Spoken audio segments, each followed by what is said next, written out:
Boa noite. Para quem não me conhece, meu nome é Joana. Eu sou endocrinologista pediátrica e eu fiquei muito feliz com o convite do Ramon, né, em nome da SOPEP, para a gente conversar um pouco sobre o crescimento. A gente sabe que crescimento, independente da especialidade, é um assunto que a gente precisa entender, precisa pelo menos ter assim, para onde vai, porque está presente no dia a dia do pediatra. Então, é um assunto que nós precisamos saber ali manejar pelo menos o inicial. E gostaria também de parabenizar o Ramon, toda a SOPEP. Esses eventos são sensacionais, é muito bom rever os colegas, trocar ideia, conversar, conhecer colegas novos, né? Trocar ideia, estou disponível, quiser discutir um caso, me encaminha, conversa comigo. Então, serve também para isso, tá? Então, desde já eu me deixo à disposição para quem quiser conversar, discutir, é só entrar em contato. Então, vamos lá. Crescimento. A gente sabe que todos nós nascemos com um potencial genético de crescimento, certo? Atingir ou não esse potencial vai depender de todos os fatores, os quais nós estamos expostos desde a vida intrauterina até ali o final do crescimento, final da adolescência, tá?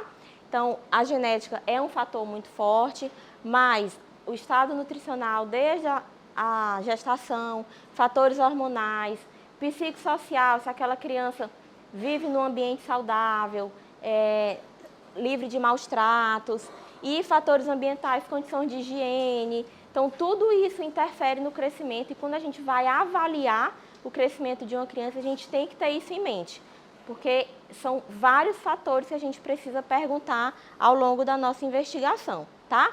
E esses fatores, eles têm maior ou menor influência a depender da fase na qual a criança se encontra. Então, por exemplo, na fase pré-natal e da primeira infância, os fatores nutricionais são muito prevalentes. Por isso que a gente sempre bate na tecla dos 1000 dias. A alimentação saudável da Nutriz, a alimentação nos primeiros 2 anos de vida, tá?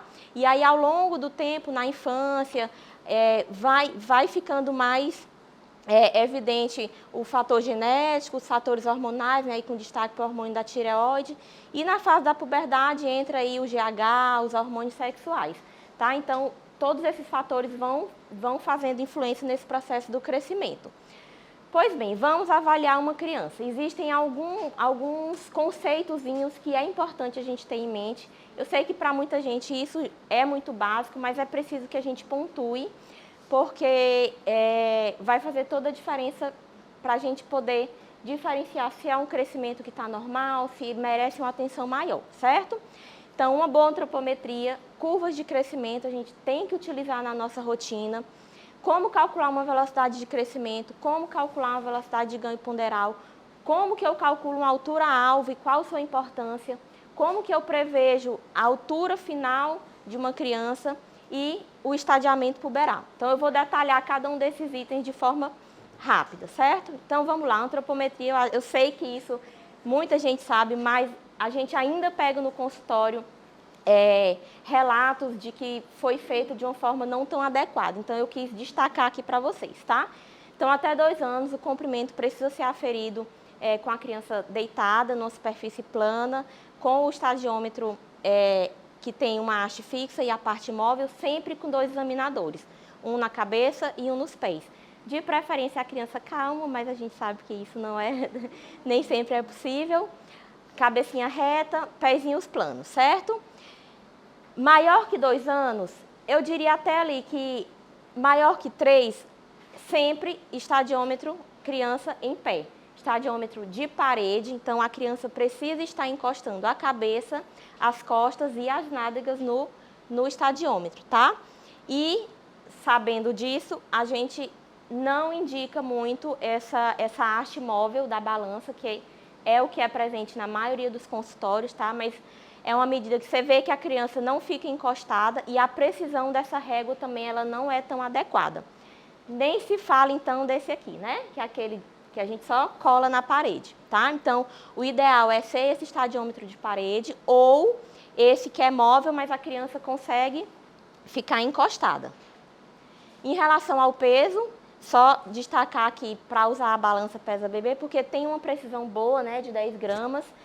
lembrar de despir sempre a criança, não pode deixar a fralda, não pode deixar nada. A gente vê muito que esse processo de antropometria é terceirizado, né? Então, em muitos consultórios, a criança já entra com o peso e a estatura. Então, se for o modelo do seu consultório, tente pelo menos orientar e capacitar bem a pessoa. A gente sabe que o ideal é que seja um procedimento médico, né? Mas a gente sabe que no dia a dia não é bem isso. Então, a balança precisa ser essa balança tipo plataforma, evitar aquelas caseiras de vidro que a gente só compra na farmácia e pesa, e lembrar sempre de estar calibrando esses instrumentos. E o perímetro cefálico também, que é outra ferramenta que a gente deve verificar, né, nos primeiros 2 anos. Uma outra medida que tem um valor maior quando a gente está investigando uma alta estatura, que é a medida da envergadura, tá? As meninas residentes sabem que a gente sempre mede a envergadura no consultório. Então, é a medida da distância dos dedos médios, né, com os braços completamente abertos em 90 graus.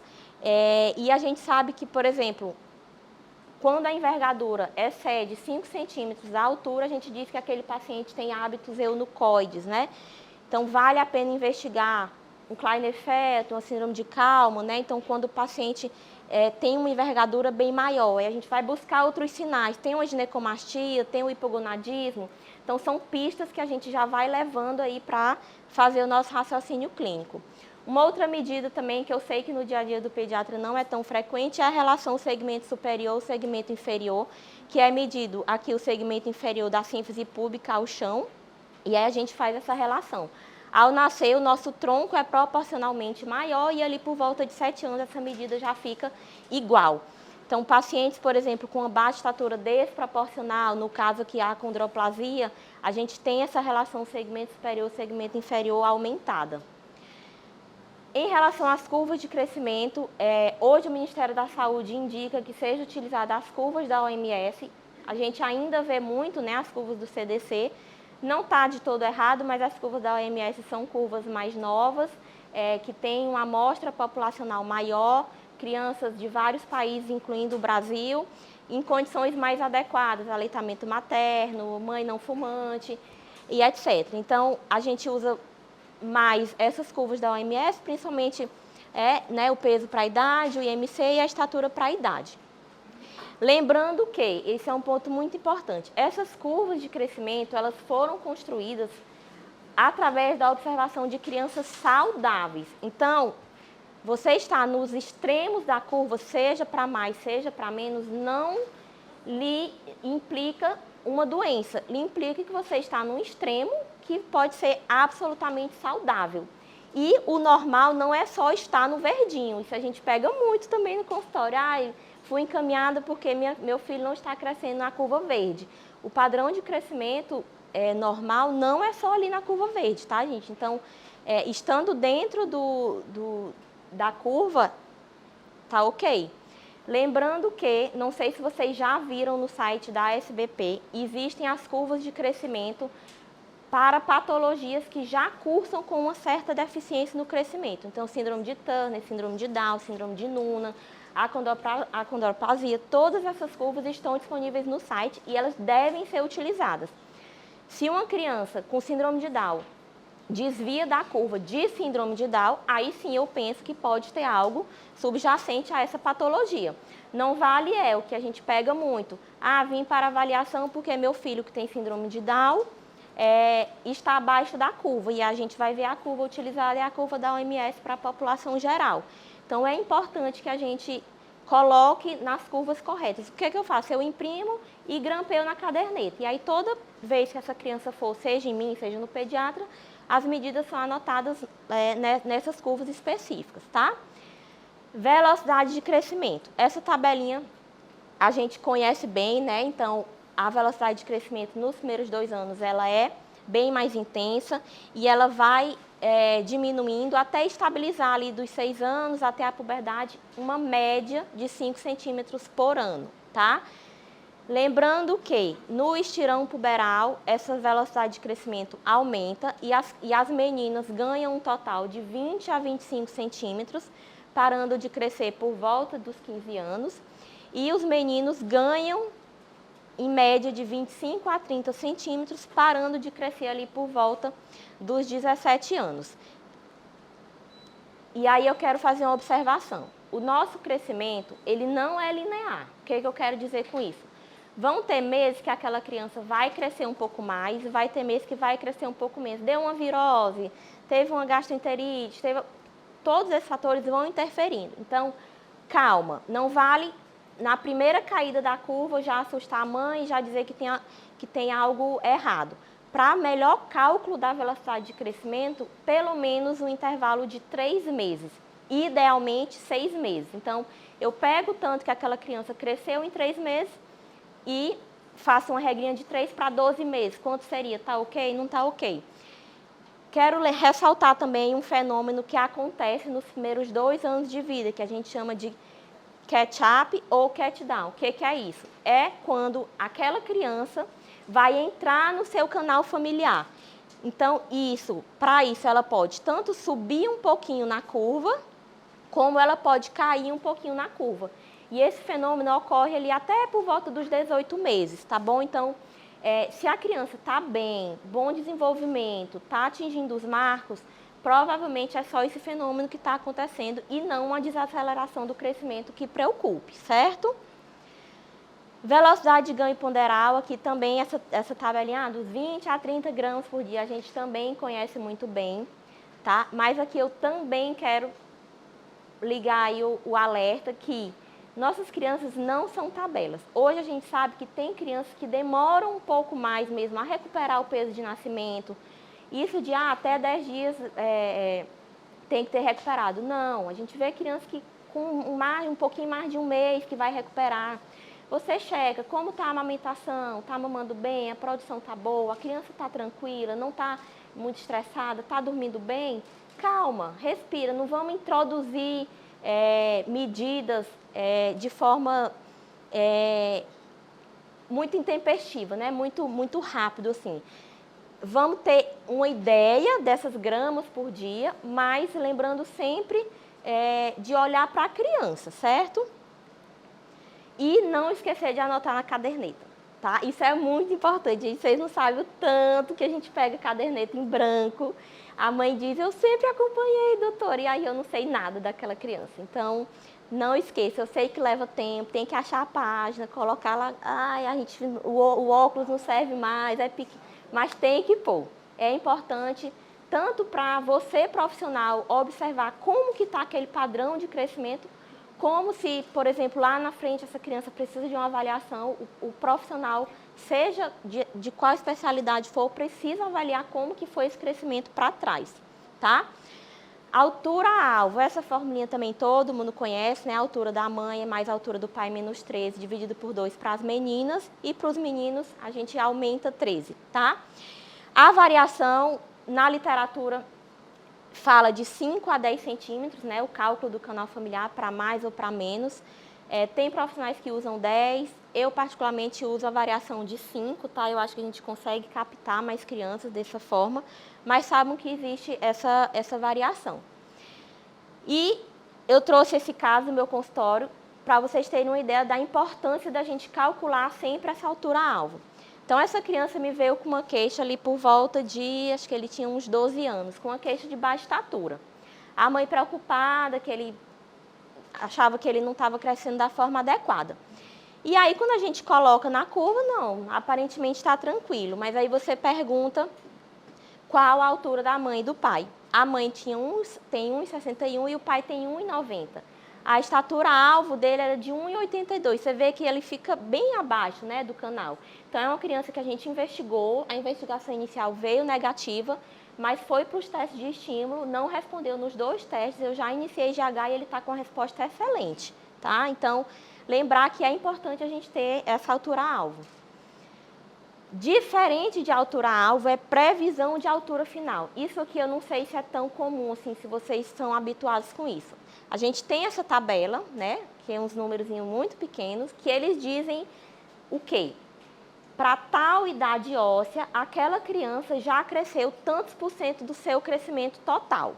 Então, eu pego essa tabela, pego a idade óssea da criança, vejo se é menino ou menino, que o lado de cá os meninos, o lado de cá os meninos, e calculo a previsão de altura final. Então, como que é isso? Vamos supor, a menina tem uma idade óssea de 10 anos, atualmente ela tem uma altura de 1,40 e a idade óssea dela, ela tem 10 anos, é compatível.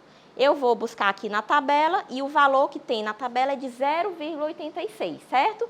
Então, eu pego a altura dela, que é de 1,40, e divido pelo 0,86. Me dá uma previsão de altura final de 1,62. E aí eu vou lá na altura-alvo. Está dentro da altura-alvo? Opa, eu fico mais tranquila. Lembrando que isso é um parâmetro a mais para eu avaliar. Isso não é uma regra. A criança não vai obrigatoriamente seguir isso aqui. Mas na minha avaliação é um dado a mais que eu posso estar aí utilizando, certo? Estadiamento puberal, super importante também que o pediatra geral saiba fazer. Não tem como eu comparar uma menina, queixa de baixa estatura, tem 1,30 m, mas eu olho lá, é um M2, ela ainda vai fazer o estirão, ela vai crescer, que a gente viu, de 20 a 25 centímetros. Mas, ou não, o outro lado, é uma menina de 1,30 m e eu vou fazer o estadiamento, ela já é um M4, com a menarca iminente já aí quase finalizando seu crescimento. Então, é importante a gente saber fazer o estadiamento. Nos meninos, se não tiver, né, aquele orquidômetro de Prader para a gente ver o volume testicular, a gente pode medir, tá? Então, é um volume testicular que já entrou em puberdade de mais ou menos uns 2,5 centímetros, então eu posso pegar a reguinha e medir e ir avaliando esse estadiamento. Isso é super importante porque a gente sabe que o pico da velocidade de crescimento se dá na puberdade, né? Então, nos meninos, é lá nas fases finais, mais ou menos quando ele estiver em G4, e nas meninas, ali mais no início da puberdade, mais ou menos por volta ali do M3, certo? Pois bem, quem são aquelas crianças que merecem investigação, merecem um olhar um pouco mais atento? Se a estatura estiver abaixo do esperado para a população geral, de menos 2 desvios padrão, lembrando que merece um acompanhamento, não quer dizer que ela tem algo. Se a estatura for abaixo do esperado para o potencial familiar e se a velocidade de crescimento for inferior à esperada para a idade. Gente, olhem as curvas. Está seguindo o padrão bonitinho? Sempre foi ali uma curvazinha paralela às curvas de referência? Provavelmente essa criança não tem nenhum distúrbio que preocupe. Começou a curva ficar um pouco mais plana, opa, marca uma reavaliação ali nos 4 meses, calcula a velocidade de crescimento, vamos ver se tem algo acontecendo. Ou, aqui, o caso que merece mais atenção, quando a criança começa a cair na curva, e isso após os 2 anos, tá? E aí, só para lembrar a classificação, né, do que a gente chama de baixa estatura, de alta estatura, de eutrofia, risco de sobrepeso e obesidade. Isso é importante a gente ter em mente, lembrando que muda, né, de 0 a 5 e de 5 a 19. E aí, vamos lá.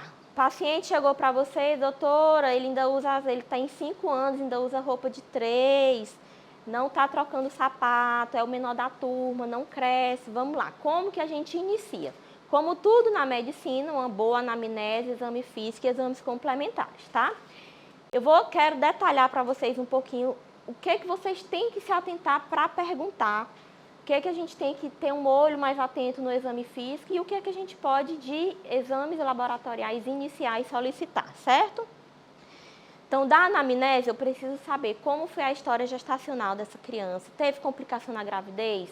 Qual foi o peso de nascimento? Será que foi uma criança PIG? Quando que foi essa baixa estatura? A mãe sempre reclamou? Não, doutora, crescia bem, depois dos 5 anos achei que parou, não cresce mais. Dados prévios de peso e estatura, para eu tentar construir uma curva e ver como que era esse padrão de crescimento. A cronologia do desenvolvimento puberal, quando que começou a mama, quando que começou o aumento testicular. O desenvolvimento neuropsicomotor, a altura dos pais, a puberdade dos pais. Mãe, com que idade a senhora menstruou? Pai, o senhor lembra se todos os meninos cresceram, criaram barba, engrossaram a voz e o senhor demorou? Por quê? Porque isso é um fator que fala a favor de, por exemplo, se a criança tem uma puberdade atrasada. O fator familiar fala muito positivo, tá? Tem história familiar de baixa estatura? E aqui é importante a gente lembrar que a família toda é baixa, não vou investigar? Não. Será que não existe um distúrbio que já vem ali acompanhando aquela família, algum defeito genético, alteração no gene choques, que pode justificar essa baixa estatura. Então, não é porque a família toda é baixa que aquela criança não merece investigação. Diária alimentar, super importante, eu sei que é um saco, que come no café da manhã. Mas, gente, às vezes é só baixa ingesta, né? As meninas da gastro aqui podem falar melhor. Às vezes é uma criança que tem uma seletividade super importante, que tem um erro alimentar com alta ingesta de ultraprocessados, e isso realmente não contribui para o ganho de peso e crescimento. Se os pais são consanguíneos, se aquela criança já tem algum diagnóstico prévio, usa algum medicamento, e aqui em especial os corticoides, né? A gente sabe que eles interferem muito no crescimento. Como que é o ambiente familiar dessa criança? Criança com sintomas de depressão, criança com anorexia nervosa, pais que brigam, que batem na criança. E interrogatório dos aparelhos, tem diarreia, tem distensão abdominal, para a gente pensar em alguma síndrome desabsortiva, por exemplo. Tá? Então, tudo isso a gente tem que fazer parte da nossa anamnese. E aí, o exame físico, antropometria, né? Olhar para aquele paciente, será que tem alguma dismorfia, será que tem algum sinal de alguma doença crônica, né? Tem alguma fascicuxingoide, tem alguma dismorfia facial, tudo isso a gente vai se atentar no exame físico. E aí eu trouxe algumas aqui só para a gente ir meio que treinando o olho, tá? Então, por exemplo, síndrome de Noonan é uma síndrome bem conhecida por nós endócrinos que cursa com baixa estatura, tá? Você vê que é um paciente que tem uma face triangular, tem uma baixa implantação do cabelo, tem uma pitose palpebral, a fenda aqui, a fenda oblíqua, tem um pectus carinatum, escavatum, tem uma baixa implantação de orelhas, tá? Então, isso eu posso ir olhando naquele meu paciente para já ir direcionando o meu raciocínio. Uma outra síndrome também é a síndrome de Silver-Russell, que cursa também com baixa estatura. É aquela criança que você vê e diz, eita, que criança frágil, parece menor do que a idade dela, é uma criança pequena. Então, o Silver-Russell cursa com assimetria corporal, você vê que esse ladinho do corpo dele é maior, é uma criança que nasce pig e tem um defeito de crescimento, um déficit de crescimento pós-natal, tem uma macrocefalia aparente, a fronte dele é mais proeminente, tem essa retrognatia, tá? Então, vamos ficar atento a essas características. E essa criança aqui é uma criança de 6 meses, isso aqui é um relato de caso que eu peguei da literatura, mas que a gente vê também, tá? É uma criança que deu entrada, tinha essas fascicuxingoides, tinha giba, tinha penugem, e aí quando foram ver, ela tinha uma dermatite na região de fraldas, questionaram a mãe, e a mãe, não, doutora, tem 3 meses que eu uso essa pomadinha aqui de dexametasona 4 vezes por dia.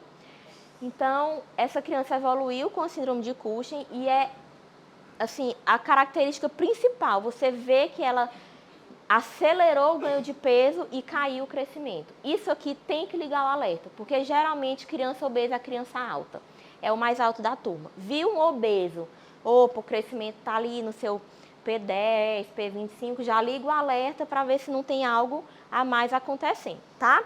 E em relação aos exames complementares, eu não gosto de lista, tá, gente? Então, muita calma nessa hora, mas assim, fiz toda a investigação inicial, nada no exame físico me sugeriu o motivo daquela baixa estatura. Quero fazer uma triagem inicial. Posso começar buscando se tem uma anemia, ver a questão hepática, questão de rim, ver um perfil de cálcio, né, pensando aí, por exemplo, no raquitismo. Ver a função tiroidiana é super importante. Excluir doença celíaca. A doença celíaca pode cursar como única manifestação a baixa estatura. Então, não é preciso que a criança tenha toda aquela sintomatologia. Então, toda criança com baixa estatura, a gente tem que excluir doença celíaca. Podemos já pedir aqui o IGF-1 e o IGF-BP3, que é a parte do crescimento. Lembrar, não dosem GH, tá? A gente vê muito na prática o GH, o único contexto que a gente pede é para alta estatura. Por quê? O GH, ele é produzido em pulsos e na madrugada. Então, eu dosar o GH no horário que nossas crianças dosam, que é de manhã, vai vir baixo. Então, isso não reflete deficiência do GH. Quando eu quero avaliar, eu vou lá para aqueles testes de estímulo, tá? Então, não precisa pedir na rotina de vocês o GH, certo? E a nossa idade óssea que a gente sempre pede, né? Principalmente acima de 2 anos, abaixo de 2 anos ela não tem tanto valor, mas acima de 2 anos a gente sempre pede a idade óssea para avaliar. Eu sempre falo para as mães, olha, a gente cresce de acordo com a nossa idade óssea, não é de acordo com a idade cronológica. Então, às vezes a mãe está super preocupada, mas quando a gente vai ver, ela tem um atraso importante de idade óssea que dá um prognóstico de altura final melhor, tá? E aí aqui é uma investigação um pouco mais além, tá? Mas que vocês podem guardar essa carta na manga. Toda menina com baixa estatura, que eu não identifiquei nos meus exames iniciais, merece um cariótipo, tá? Às vezes, tá ali na sua cara o diagnóstico, né? Ela tem um pescoço mais alado, tem um cubitus valgus, tem um palato ogival, tem um hipertelorismo mamário, né? Neonatologistas, a gente pega, né, pode ter o diagnóstico da síndrome de Turner na sala de parto, com linfedema das mãos e pés, esse excesso aqui de prega nucal. Mas, às vezes, é uma menina que eu, pelo menos, quando bati o olho, eu não diria, é uma menina que entrou em puberdade espontânea, dá pra ver aqui que ela teve até lá, que ela já era quase M4, eu não sei qual das minhas estava comigo, né? Não tem pescoço alado, não tem cubitus valgus, não tinha nenhuma assim, alteração dismórfica aparente para síndrome de Turner, mas olha a baixa estatura dela como era grave, tá? E aí a gente fez a investigação inicial, não veio nada, pedimos o cariótipo e veio, tá? Agora ela está usando o hormônio de crescimento, vamos ver o que a gente ainda consegue aí de ganho, porque ela já tem, acho que 12, 13 anos, tá? Em relação à etiologia da baixa estatura, eu não vou me ater muito aqui a todas as causas, tá? A gente sabe que existem os distúrbios primários, né, que são as síndromes genéticas, o PIC sem ketchup, as displasias esqueléticas, a condro, hipocondroplasia, os distúrbios secundários de nutrição primária, as doenças crônicas sistêmicas, então acidose tubular, doença celíaca, doença inflamatória, tudo a gente tem que investigar. Deficiência do hormônio de crescimento, outros distúrbios endócrinos, hipotiroidismo, síndrome de Cushing, um pseudo-hipopara, tá? Os distúrbios metabólicos, o psicossocial, que é aquela que eu falei para vocês, né? Anorexia, depressão. E a gente tem o iatrogênico, né? Que é principalmente com o uso de corticoide, tá? E aí o que eu queria destacar aqui e detalhar um pouco mais são as variantes da normalidade, porque é o que a gente mais pega, tá? De todas as causas de baixa estatura, eles representam 80%. Depois que a gente muito investiga, a gente consegue achar alguma coisa ali em 5 a 10% das crianças, tá? Então, eu queria detalhar para vocês, porque é algo que vocês vão conseguir até manejar assim no consultório. O principal, anamnese, exame físico e velocidade de crescimento tem que estar normais, tá? Isso é imprescindível para eu classificar que aquele paciente está tendo apenas uma variante da normalidade. A idade óssea é compatível com a idade cronológica, tem uma baixa estatura, né, abaixo do menos 2,0 padrão, mas é compatível com o canal familiar, certo? E a puberdade é adequada compatível com a idade cronológica, tá? Esses pacientes vão ter uma altura final baixa, né, mas dentro do seu canal familiar. Diferente da baixa estatura constitucional, que é aquele paciente que tem uma baixa estatura, mas ele tem um atraso não patológico da maturação, obrigada, Terezinha, da maturação do eixo hipotálamo, hipófise e gônada. Ele tem uma velocidade de crescimento normal, anamnese e exame físico normais, mas você olha aqui, ó, essa linha tracejada é a projeção da idade óssea, tá? Sempre que vocês pegarem uma curva de um endócrino, que vocês virem assim, um tracejado e um X aqui no final, isso quer dizer que nessa idade cronológica, ele tinha essa idade óssea. Tá? Então, você vê que é um paciente que tem pelo menos 2 anos de atraso de idade óssea. É mais comum em meninos e a história familiar é positiva. Ou o pai demorou, ou a mãe teve uma menarca mais tarde. O início da puberdade também é mais atrasado. Você vê aqui, ó, esse paciente começou a acelerar com mais ou menos 15 anos e meio, tá? E aí ele acelera e fica dentro do seu canal familiar, tá bom? Então, muitas vezes a gente vai precisar dizer para o nosso paciente, volte daqui a 4 meses, para eu poder identificar. Às vezes eu falo, ó, mãe, fizemos todos os exames, tá tudo normal, mas eu só posso dizer que tá normal quando você voltar daqui a 4 meses e eu verificar a velocidade de crescimento. E a gente tem também quando associa os dois, a baixa estatura constitucional mais familiar. Nesse caso aqui, os pais têm baixa estatura, mas o paciente tem um atraso de idade óssea. Isso é bom, porque melhora o prognóstico de altura final dele, tá? Então, quando a gente tem um atraso de idade óssea, esse paciente cresce por um pouco mais de tempo. E a altura final vai ser intermediária, entre normal e baixa, certo? E os PIGs, eu queria detalhar também um pouquinho para vocês, porque é algo que a gente pega muito também na nossa rotina, tá? Então, os PIGs são pacientes que nasceram, né, com peso ou comprimento abaixo do desvio padrão para sexo e idade gestacional. As causas são inúmeras, tem fatores maternos, fatores fetais, fatores placentários, fatores ambientais e quando a gente não encontra também nenhum fator. A grande maioria dos pacientes que nascem PIG, até 4 anos, recuperam esse crescimento. Então, você vê bem bonitinho na curva, ele subindo e entrando ali no seu canal familiar. Mas até 10 a 15% não vão recuperar. A literatura fala até 4 anos. Na prática, a gente sabe, passou ali dos 2, ainda não recuperou, dificilmente vai recuperar, mas a gente sempre observa, certo? E por que isso é importante? Porque o PIG é uma indicação formal de GH. Então, vocês podem referenciar esse paciente para a gente dar entrada no GH. Infelizmente, o SUS não libera ainda, tá? O paciente ou precisa pagar, mas é uma indicação de GH. Então, para finalizar, quais seriam os objetivos da avaliação de uma baixa estatura? Eu quero, com aquela minha anamnese, meu exame físico, meus exames, detectar quais dessas crianças que a gente já viu, que são a minoria, são portadoras de patologias e poder tratar adequadamente.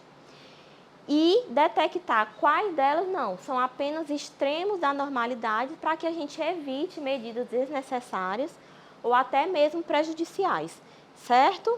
Aqui eu deixei as referências e é isso.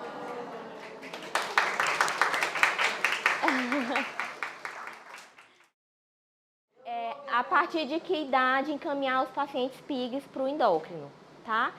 Se você está assegurando um acompanhamento adequado de puericultura, eu acredito que até 2 anos você consegue ficar com esse paciente. Passou dos 2 anos, viu que ele não fez o catch-up, aí você já pode encaminhar. A gente consegue entrar com GH ali por volta de 3 a 4 anos, tá?